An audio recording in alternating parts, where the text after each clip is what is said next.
नमस्कार दोस्तों, आज हम आपके लिए लेकर आए हैं बिलियन चैप्टर। बिलियन में हम आपके लिए पढ़ा रहे थे कि बिलियन किसे कहते हैं, इसके गुणधर्म क्या होते हैं। तो आगे हम उससे आगे लेकर आए हैं आपके लिए बिलियनों के प्रकार। इसमें हम जानेंगे बिलियन कितने प्रकार के होते हैं, उन सभी के बारे में विस्तृत अध्ययन करने वाले हैं। तो चैप्टर का नाम है बिलियन और इसमें हम पढ़ने वाले हैं बिलियनों के प्रकार। तो बिलियन मुख्यतः दो प्रकार के माने जाते हैं। हमने इसको 3 भागों में बांट रखा है, ठीक है ना। कैसे होते हैं सबसे पहले समझेंगे। बिलियनों के प्रकार। तो पहला जो प्रकार है वो है विलय की मात्रा के आधार पर। याद रखना, मात्रा ज़्यादा है या कम है, इस आधार पर, विलय की मात्रा के आधार पर। दूसरा पढ़ेंगे विलायक की भौतिक अवस्था के आधार पर। भौतिक का मतलब ये होता है जिस अवस्था में हमें दिखाई दे रहा है, ठोस है, द्रव है, गैस है, इसके बारे में, ठीक है।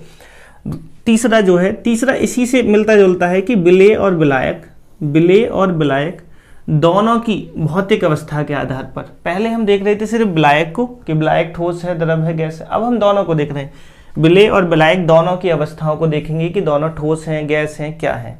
क्लियर है।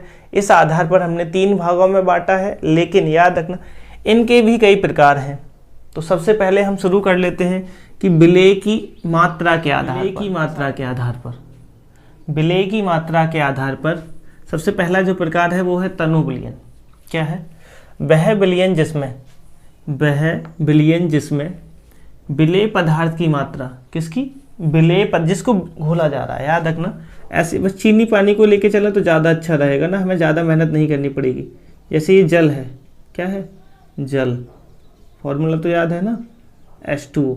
और इसमें हम किसको डाल रहे हैं? चीनी को, ठीक है। चीनी को मिला लो, ग्लूकोज को मिला लो, किसी को भी घोल लो, ठीक है ना। ये कह रहे हैं वह विलयन जिसमें विलय और जल का क्या है? विलायक। इन चीज़ों को सीखते हुए ही हम आगे बढ़ेंगे। वह विलयन जिसमें विलय पदार्थ की मात्रा विलायक की अपेक्षा बहुत कम होती है। चीनी क्या हो? बहुत कम मात्रा में मिलाई जाए, ठीक है। क्या कहलाता है? तनु विलयन कहलाता है। कहने का मतलब ये है विलय की जो मात्रा है वो विलायक की तुलना में बहुत कम है। क्या कहलाएगा? तनु विलयन कहलाएगा। क्लियर है। Dilute solution. बात आती है आगे सांद्र विलयन। वह विलयन जिसमें विलय की अधिक मात्रा विलायक में घुली हो, सांद्र विलयन कहलाता है। कहने का मतलब ये है पहले हमने चीनी कम मिलाई है, अब बाद में हमने गुस्से में क्या कर दिया, हमने कह दिया कि भाई कम मीठा पानी लाए हो, ठीक है। अब तुमने कहा कि सर तुम्हें तो मीठा ही पिलाएंगे, तो तुमने क्या कर दिया, उसमें बहुत सारी चीनी डाल दी, चीनी में ही पानी डाल दिया। तो जब चीनी में ही पानी डाल दिया तो वो विलयन कैसा हो गया? सांद्र विलयन। क्यों? क्योंकि विलय की मात्रा अधिक हो गई, चीनी ज़्यादा हो गई, पानी कम रह गया, ठीक है। तुलनात्मक अध्ययन है, ध्यान से समझना। कैसा अध्ययन है ये? तुलनात्मक अध्ययन। इसकी मात्रा क्या हो जाएगी? अधिक हो जाएगी, ठीक है। अगर मात्रा अधिक, ठीक है, किसकी मात्रा? विलय की मात्रा अधिक, तो विलयन क्या हो जाएगा? सांद्र विलयन। बात क्लियर है? तनु विलयन, सांद्र विलयन। अगला प्रकार है संतृप्त विलयन। कैसा विलयन? संतृप्त विलयन। इसको बहुत ध्यान से समझना है, ठीक है ना। सबसे ज़्यादा इंपॉर्टेंट संतृप्त विलयन ही है। अगर ये समझ में नहीं आया तो इसके अलावा ये समझ में नहीं आएंगे, तो थोड़ा ध्यान देना है। क्या ध्यान देना है? निश्चित ताप पर किसी विलय पदार्थ की वह अधिकतम मात्रा जो 100 ग्राम विलायक में घुल सके। विलय पदार्थ की अधिकतम मात्रा जो 100 ग्राम विलायक में घुल सके, विलय पदार्थ की विलेयता कहलाती है। उस पदार्थ की तो विलेयता हो गई, तथा इस विलयन को संतृप्त विलयन कहते हैं। मतलब ऐसा विलयन जिसकी विलायक की 100 ग्राम मात्रा में अधिक से अधिक विलय घोला जाता है, क्या कहलाता है? संतृप्त विलयन कहलाता है। ध्यान से समझो। ऐसे समझो कि हमारे पास कोई एक गाड़ी है। क्या है? एक गाड़ी है। बहुत आसानी से सीख जाओगे इस गाड़ी से ही, तुम्हें कभी कोई परेशानी नहीं होगी। गाड़ी जैसी नहीं लग रही हो तो बना लेना, बच्चों जैसी लग रही है ना। चलो, हमको क्या करना है, बस ये समझना है कि ये गाड़ी है 5 सीटर। कितनी है? 5 सीटर। कितनी सीटर है? 5 सीटर। अब समझो गाड़ी बड़ी है तो गाड़ी को मान लो विलायक, ठीक है। और जिसमें जो 5 लोग बैठेंगे वो हो गए विलय। वो क्या होगी, विलेय। बहुत ध्यान से समझना, गाड़ी हमारी क्या होगी, विलायक। ठीक है, अब हम ये कहना चाह रहे हैं कि कितने सीटर की जगह है उसमें 5 की। अगर 5 के 5 बैठे हैं, 5 के 5 बैठे हैं तो वो कहलाएगा संतृप्त विलयन। कहने का मतलब ये है कि इसमें जितनी क्षमता है उतने बैठे हैं तो संतृप्त विलयन। मतलब विलायक की 100 ग्राम मात्रा में जितना ज़्यादा से ज़्यादा विलेय घोला जा सकता है। अब बैठने को तो 5 से ज़्यादा भी बैठ सकते हैं, लेकिन लिमिट होती है ना हर चीज़ की। जैसे हम खाना 1 किलो खाना खाते हैं, 4 रोटी खाते हैं, तो 4 खा रहे हैं तो ठीक है। अब खाली 8 तो प्रॉब्लम होगी। याद रखना, जितना अधिकतम घोला जा सकता है, ठीक है ना, लिमिट जितनी होती है। जैसे इस गाड़ी की 5 की लिमिट है तो 5 बैठ गए, तो 5 बैठते ही ये गाड़ी क्या कहलाएगी हमारी, संतृप्त। कैसी हो जाएगी, संतृप्त। तो यही है कि किसी विलायक की 100 ग्राम मात्रा में विलेय की अधिकतम मात्रा घुली हो तो वो विलयन कहलाता है संतृप्त विलयन। उम्मीद है एकदम अच्छे से आ गया होगा। अब बात आता है असंतृप्त विलयन की। असंतृप्त विलयन क्या है, वह विलयन जिसमें विलेय की मात्रा, विलेय की जो मात्रा है वो संतृप्त विलयन की अपेक्षा कम हो। कहने का मतलब ये है कि जैसे हमारी गाड़ी में 5 बैठते थे, हमने 3 बिठा रखे हैं, तो तुम्हें भी पता है कि विलेय अभी और बैठ सकते हैं। तो विलेय की मात्रा संतृप्त से कम, समझो संतृप्त कितने पर है, 5 पर हो रहा है, और हमने बैठा कितने रखे हैं, 3, तो अभी क्या है, कम है, तो ये क्या कहलाएगा, असंतृप्त। समझ रहे हो, अब कभी जिंदगी भर भूलोगे नहीं। क्लियर है। तो वह विलयन जिसमें विलेय की मात्रा किससे कम हो, संतृप्त की अपेक्षा कम होती है, क्या कहलाता है, असंतृप्त विलयन कहलाता है। बात एकदम क्लियर। अब बात आती है अति संतृप्त विलयन। अति संतृप्त विलयन क्या होता है, वह विलयन जिसमें एक निश्चित ताप पर उस विलयन की संतृप्त अवस्था के लिए आवश्यक मात्रा से अधिक मात्रा में विलेय पदार्थ उपस्थित हो। मतलब जितनी आवश्यक मात्रा है उससे अधिक मात्रा में विलेय घोल दिया जाए तो अति संतृप्त विलयन कहलाता है। ठीक है, ध्यान से समझेंगे। संतृप्त, गाड़ी में 5 की जगह थी, 5 बिठा दिए, बिल्कुल फुल हो गई, संतृप्त। अगर उसमें 5 की जगह है, 3 बिठा दिए तो असंतृप्त। असंतृप्त मतलब उसमें जगह अभी कम है, खाली है, उसमें और लोग बैठ सकते हैं। अति संतृप्त, आ गए 8 लोग, कह रहे हैं कि सर जी हमें ले चलो दावत खिलाने, तो भैया लेकर तो जाना पड़ेगा। तो हम क्या करेंगे कि बैठ जाओ, कैसे भी बैठ जाओ। कितने बिठा लिए, 8, बैठने कितने थे, 5। तो हमारे लिए भी खतरा हो जाएगा, गाड़ी के लिए भी खतरा हो जाएगा। लेकिन ये कंडीशन कौन सी हो जाएगी, अति संतृप्त। क्या हो जाएगी, अति संतृप्त। समझ गए।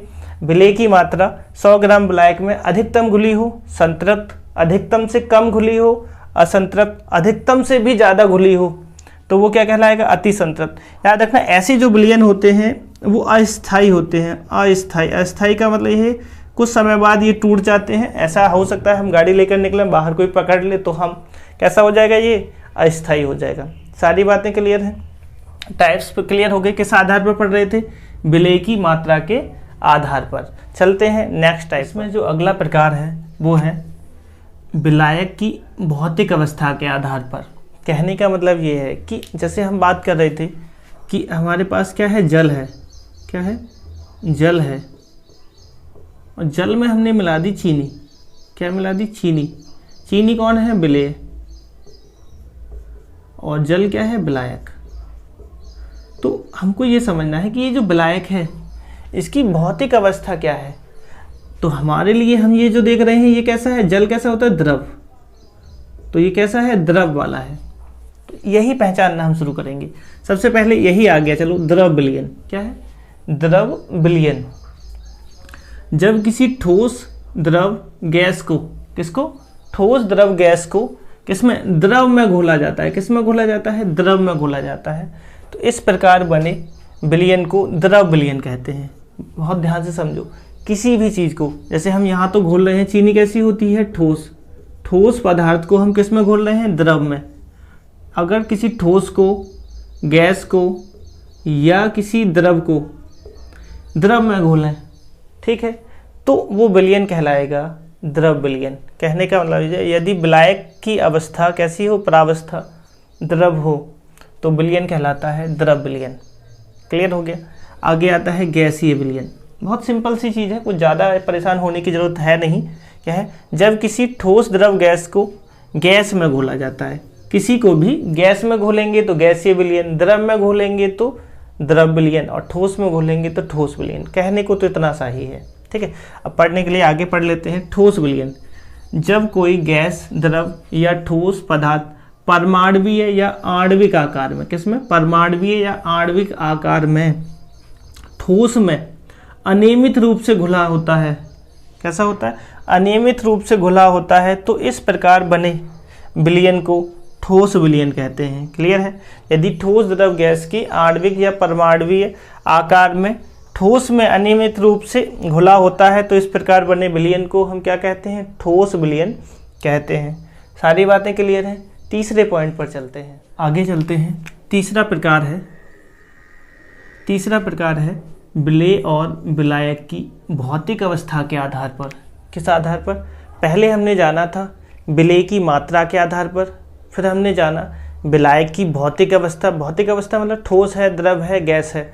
फिर अब हम जानने वाले हैं विलेय और विलायक दोनों की भौतिक अवस्थाओं के आधार पर। किस आधार पर, विलेय और विलायक दोनों की भौतिक अवस्थाओं के आधार पर। तो सबसे पहले हम जानेंगे कि भौतिक अवस्थाओं के आधार पर 3 तरह के ही विलयन बन सकते हैं। कैसे कैसे, गैसीय विलयन हो सकता है, द्रव विलयन हो सकता है या ठोस विलयन हो सकता है, ठीक है ना। सबसे पहले तो यही जानना है कि विलयन सिर्फ 3 प्रकार के ही हो सकते हैं, गैसीय विलयन, द्रव विलयन या ठोस विलयन, ठीक है। इसमें हम ये सबसे जानेंगे कि गैसीय विलयन है तो सीधी सी बात है विलायक क्या होगा, गैस होगा। याद रखना विलायक की अवस्था पर ही निर्भर करता है विलयन क्या है। तो सबसे पहले हमने बताया कि गैसीय विलयन में हम पढ़ेंगे यदि विलायक गैस हो और विलेय भी गैस हो, जब 2 गैसें आपस में मिलती हैं, उदाहरण वायु। बात क्लियर होगी। दूसरा, यदि विलायक गैस हो और विलेय हो द्रव, जब विलेय द्रव होगा तो ऐसा उदाहरण हमारा क्या है, जलवाष्प। जलवाष्प या हम बादल भी कह सकते हैं। अगर हम बादलों को ध्यान से देखें तो बादलों में क्या होती है, गैस होती है। हाथ से टच करेंगे तो गैस होगी, लेकिन जब टच करेंगे तो हाथ पर पानी पानी सा आ जाएगा। तो मतलब गैस के अंदर क्या छुपा है, विलेय। विलेय का मतलब ऐसे समझना, छुपा जो रहता है, क्या रहता है, छुपा हुआ जो रहता है उसे हम कहते हैं विलेय, ठीक है ना। तो बादल हो सकता है इसका उदाहरण।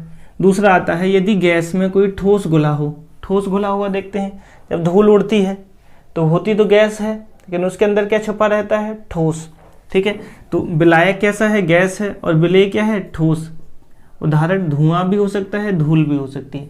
सभी किसके उदाहरण हैं, गैसीय विलयन की। क्यों, क्योंकि सभी में विलायक क्या है, गैस है। बात आती है आगे द्रव विलयन। तो अब कहीं ना कहीं अब हम ठोस द्रव गैस को किस में घोलने वाले हैं, द्रव में। तो सबसे पहला प्रकार है यदि द्रव में किसी गैस को घोलें। आजकल गर्मियाँ बहुत पड़ रही हैं तो हम क्या करते हैं, कोल्ड ड्रिंक जब हम पीते हैं, कभी हिलाकर पी है, जब हिलाते हैं ज़ोर से और जब उसको ढक्कन को खोलते हैं तो वो तेज़ी से बाहर निकलती है। क्यों, क्योंकि उसके अंदर CO2 गैस घुली रहती है।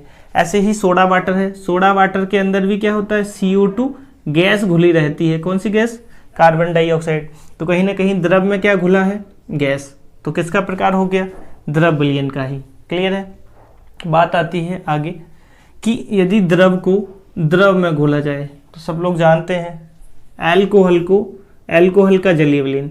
देखा है, नहीं देखा, हमारे भाई बुजुर्ग लोग क्या करते हैं, अपने पहले या तो अल्कोहल मिला लेंगे, उसमें पानी मिला लेंगे, ठीक है, या फिर पानी मिला लेंगे, उसमें थोड़ी सी अल्कोहल मिला लेंगे। तो अल्कोहल का जलीय विलयन किसका उदाहरण हो गया, द्रव को द्रव में मिलाना, ठीक है। अब बात आती है तीसरा कि द्रव को किसमें, द्रव में यदि ठोस को घोल दिया जाए। विलेय क्या हो, ठोस। ये हम पढ़ा ही रहे थे कि जैसे कि जल में चीनी को घोल दें, जल में चीनी को, तो जल तो हो गया विलायक और चीनी हो गई विलेय। तो चीनी कैसी हो जाएगी, ठोस, ठीक है। विलेय कैसा हो जाएगा, ठोस, और विलायक कैसा है, द्रव।